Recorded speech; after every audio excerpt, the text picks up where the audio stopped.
Yo, what's up? Welcome back to my channel, Automatic Works. So, nandito naman po tayo mga sir para magbigay ko ng konting tips and ideas lang naman to. Ito ay regarding sa ating tinatawag na TPS, okay? TPS, IECB sa ating throttle body ng ating sasakyan. Okay? So, ito po ay hindi kasama dito yung electronic throttle body. Okay? So, ang ituturo ko ngayon, yung wiring connection ng IECB at TPS. Okay? Kasi marami nagsasabi, sira daw yung ganito, sira daw yung ganyan. Okay? So, magpapalit ng pyesa, hindi mo pala alam na ang problema pala is sa wiring. Okay? So, kailangan, sa wiring kasi hindi nakikita sa mata yan eh. Okay lang sa pyesa. Dahil sa pyesa, nakikita sa mata natin kung burn na siya, sunog na siya, or hindi na siya magandang tingnan, or kinalawang na. Okay?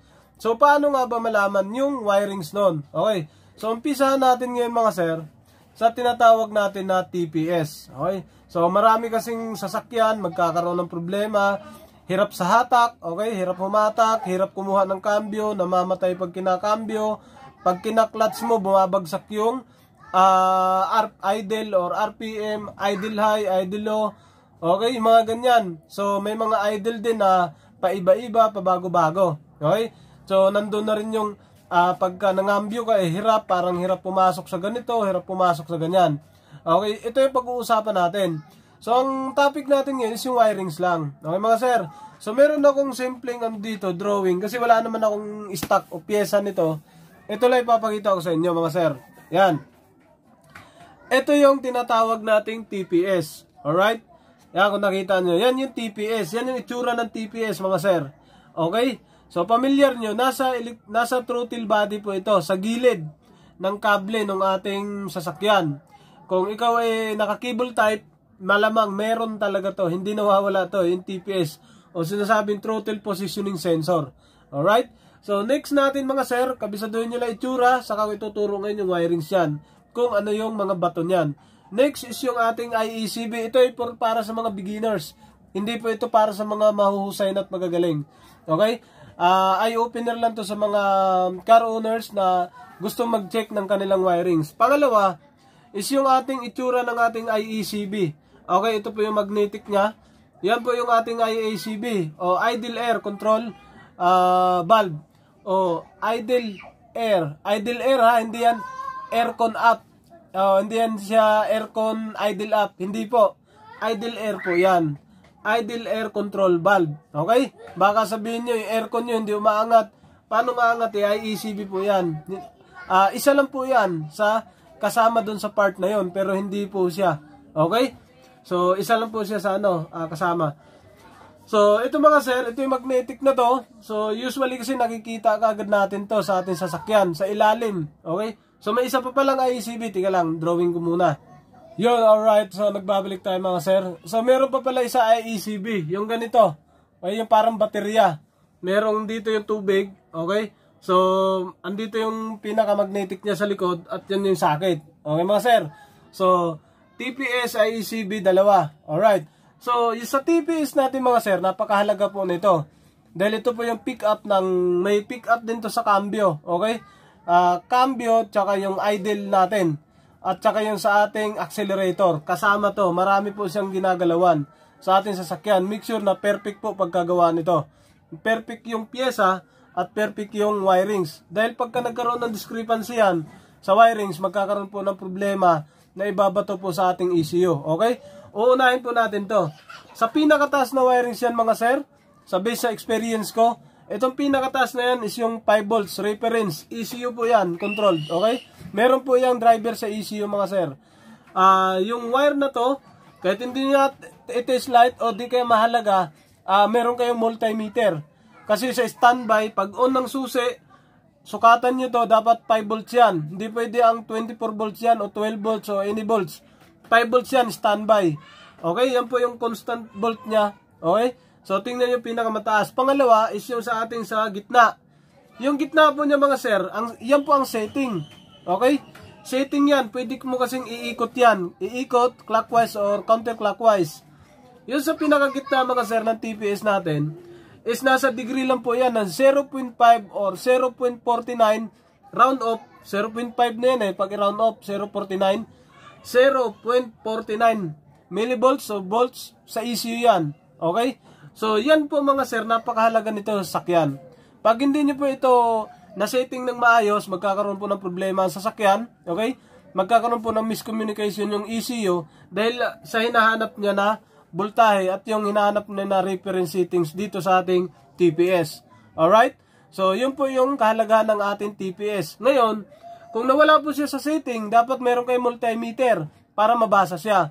Ngayon, kung wala po siya sa setting, luwagan nyo lang po yung tornilyong dalawa rito. Ikot nyo ng konti, hanapin nyo yung 0.49 volts. Okay? So, next, yung pinakadulo, sa baba is ground po yan mga sir. Huwag po kayong mangamba dyan. Ground lang po yan. Okay? Solid ground. Wala po siyang sabit ground.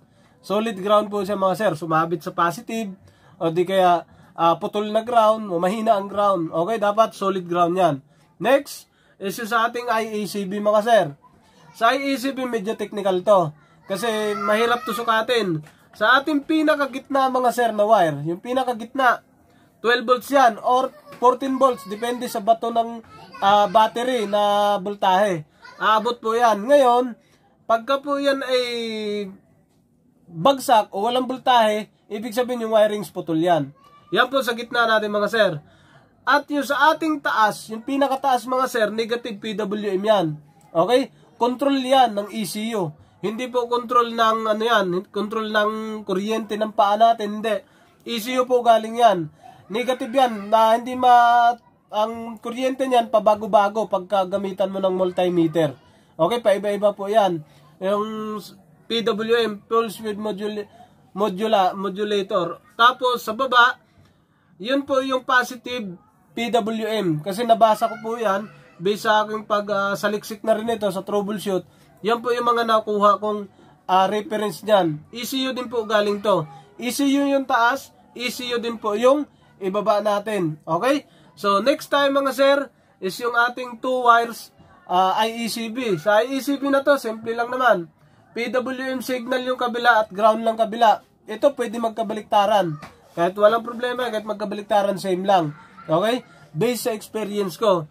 Yung mga tatlong to mga sir, napakahalaga po nito. Dapat pag kayo ay naglinis na yung throttle body, at dapat tinatanggal nyo to. Alright? Tinatanggal nyo po yan. Ito kasi nasa likod na to sa mga ibang sa ibang Honda o ibang sasakyan. Ito nakakabit na to sa intake. Okay? Ito kasi nakakabit sa throttle body yan. Kaya pag naglinis po kayo ng throttle body, make sure na nakatanggal po ito. Huwag po kayo magbuga sa throttle body. Kasi pag nagbuga po kayo, papasok po dito yung binubugan nyo. Hihigupin ng Iacv sa blade. Doon po papasok yan. Pagka binugahan, inisprayan nyo lang yung intake nyo, yung sa inyong butterfly. Inisprayan nyo lang po ng carb cleaner or nung panlinis nyo dyan. Papasok po yan sa butas, doon sa intake, hihigo, papunta po rito sa Iacv, doon sa kanyang mechanism.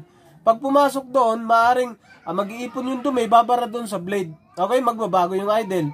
Next, dapat tanggalin nyo. Okay, pagkatanggal, tanggal battery, positive, tanggal yung throttle body, tapos tanggalin nyo to.